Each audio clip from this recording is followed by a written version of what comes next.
A month ago, I made a video called How to Fix the Star Spikes that result from pinched optics in SCT telescopes, or What to Do About Pinched Optics, because pinched optics can occur with any telescope really.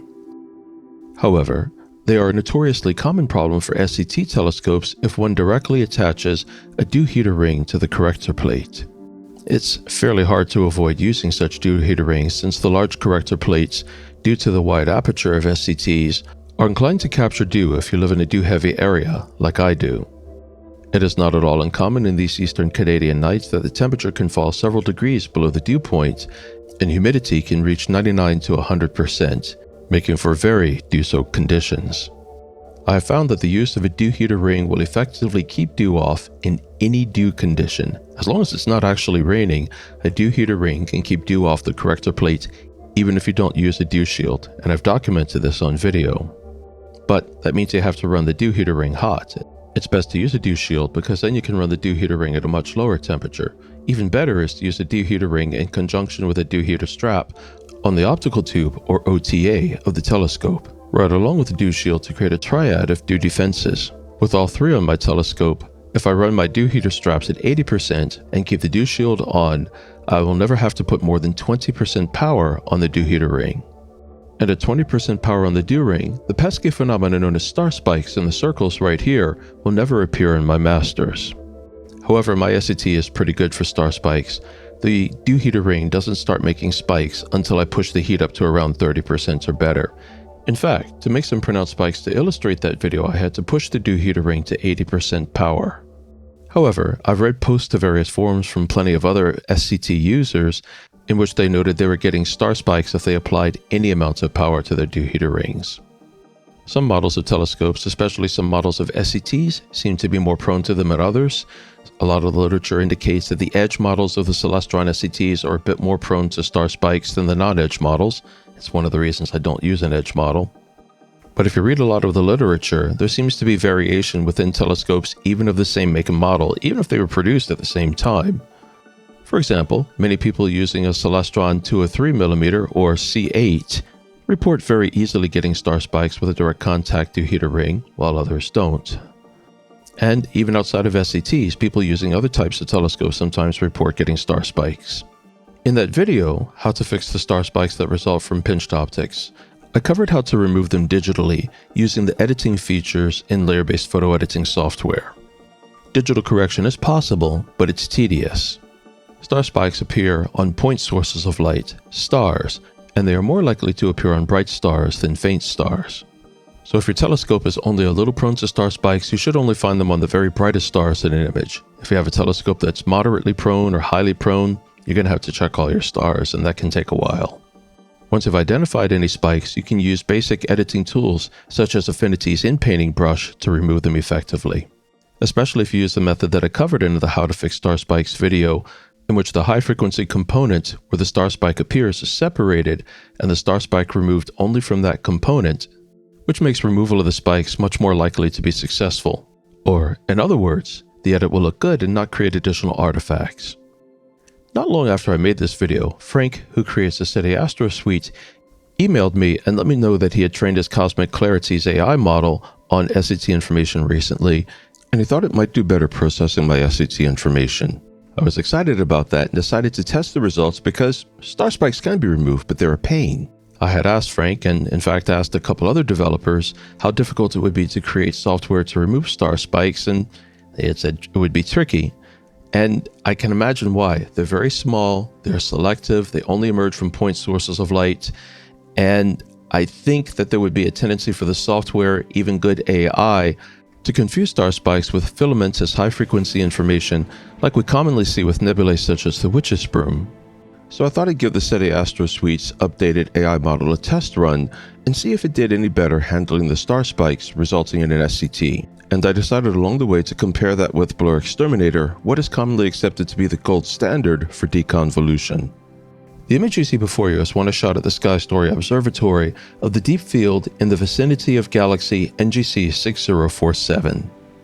There are hundreds of galaxies and a couple thousand structures in this image, and one day we'll take a closer look at many of them when I finally finish this image. I started shooting it months ago, then the weather got really bad, so I'm waiting for the weather to get good and for this target to be well positioned again so I can put in another 10 or 12 hours of integration on it. There's a lot more to be revealed there, trust me. But while this project is ongoing, if you want to see the image as it currently stands, just follow the link to it in the description below. It'll take you to the Sky Story Astrobin. Anyway, when I shot a few hours of this information, I rammed up the dew heater ring to 80% to produce some sharp star spikes intentionally. This is actually a fairly safe target to do that on because it's only going to produce spikes around point sources, the stars, and I can correct those without damaging the diffuse sources, the galaxies, which are of most interest to me in this deep field image. I'm going to go ahead and run cosmic clarity on this image, and then we'll take a look at some regions on it where there are bright stars and star spikes are most likely to show up. We'll take a look at the results before and after. Now to really reveal the stars, I'm going to zoom into a couple especially bright point sources. These two stars, which are close together, just left of center. We also have some fairly pronounced spikes here and here. In this photo, I undid cosmic clarity and you're seeing how the star spikes appear before cosmic clarity has been run. As you can see, the spikes are not very pronounced. No, the spikes are there, they're just swallowed up by the pre-deconvolved bloating of the stars. Let's take a look at the stars after cosmic clarity has been run and the stars are deconvolved. I'm sure you observed how the points of starlights all became much sharper just there, because I've stepped forward to after cosmic clarity was run. The faint stars are deconvolved quite nicely, there's little to no bloating, and the brighter, more bloated stars are moderately deconvolved. Cosmic clarity takes a gentler approach to deconvolution, I think, than BlurXTerminator does. However, the star spikes are still present, and oddly, deconvolving the stars with cosmic clarity makes them show up even better, and that's because the high-frequency information where the star spikes occur became more revealed as the stars were contracted through the process of deconvolution. Or in other words, as they became less bloated, the star spikes that were hidden within the bloating became visible. It's strange, isn't it? But if you deconvolve stars, making the stars overall appear better, problems with star spikes are also more likely to appear. However, as you're about to see, Cosmic Clarity's improved AI for SCTs does pretty well. Because watch what happens when we deconvolve stars using RC Astro's BlurXTerminator. I'm now in PixInsight and I'm going to drag the same XISF image into PixInsight. I should have noted earlier, however, that I have not done any developing at all on this image. This is the image as it appears just after all the luminance information has been stacked. To bring the information into visibility, I'm running a default temporary screen transfer function stretch on it. Now I'm going to go ahead and run BlurXTerminator on the image, then we're going to go back and take a look at the same region of the image. Alright, BlurXTerminator has finished working its magic. Here's the image before BlurXTerminator was run on it.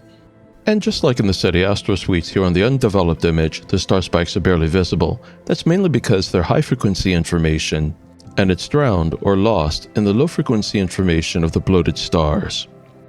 Now, let's take a look at what happens with star spikes after the stars have been deconvolved in the BlurXTerminator. Here, you can see that the star spikes are very pronounced. I'm going to crop in on some of the stars so that I can put it side by side the cosmic clarity results.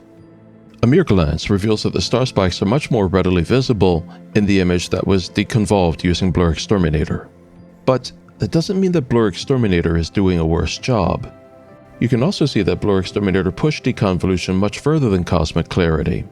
It did a smoother job and did better revealing the discrete stars, especially the faint stars around the central area here. So, while I wish it was possible to say that the new information that was added to Cosmic Clarity's model was really successfully removing the star spikes, I think what's happening is that in the Cosmic Clarity image, the star spikes are remaining buried in star bloat. Cosmic Clarity just doesn't push deconvolution as hard, so there is more low-frequency information, or star bloat, for the spikes to remain hidden in. However, in that sense, you can say both Cosmic Clarity and BlurXTerminator each have their strengths and weaknesses. If you would like some deconvolution or gentler deconvolution and you want to be able to hide star spikes, Cosmic Clarity might be your tool of choice. If you want sharper and more refined deconvolution, BlurXTerminator is going to be your tool of choice. However, if there are star spikes in your image, BlurXTerminator is absolutely going to reveal them. It's going to sharpen the stars up more, so bloat will be unable to conceal the spikes. And it's going to sharpen up that high-frequency information more, which also unfortunately really sharpens star spikes and makes them much more prominent. So, unfortunately, as of this time, I still don't know of an effective automated tool for removing star spikes. which means you have to take a look at that previous video that I created and learn how to remove them manually. The good news is they can be removed manually and the results are quite nice. It's not 100% perfect, but it's a lot better than having star spikes in the image. But for right now, I'm afraid we're all just going to have to keep on waiting for an application that is good at recognizing star spikes and getting rid of them. But I'm sure it's coming one of these days. Everything in this field just keeps getting better and better. Thanks for watching. If you have any thoughts or observations, please leave them in the comment section below. And as always, have a blast getting out there and shooting the sky.